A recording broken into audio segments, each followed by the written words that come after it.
ay ang pagdami ng mga nakakapinsalang sangkap sa ating kapaligiran. Ito ay nagmula sa mga basura sa kalye, usok ng mga sasakyan hanggang sa kemikal mula sa mga pabrika. Lahat ito ay nag-aambag sa pagsira sa ating kalikasan. Ang pagsunog naman ng mga basura ay nakapagbibigay ng polusyon sa hangin. Ang deforestation o malawakang pagputol ng mga puno ay may malawak at malalang epekto sa kapaligiran, ekonomiya at lipunan.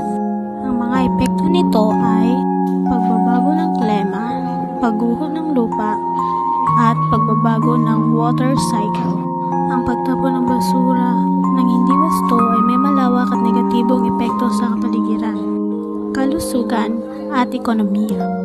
Ang magandang tanawin ay may maraming positibong epekto sa mga tao at sa kapaligiran.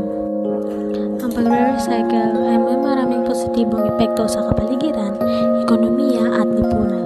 Narito ang ilan sa mga ito: nababawasan ang polusyon, naiingat ang mga likas na yaman, at nababawasan ang greenhouse emissions. Pagpulot ng basura ay nakakatulong sa ating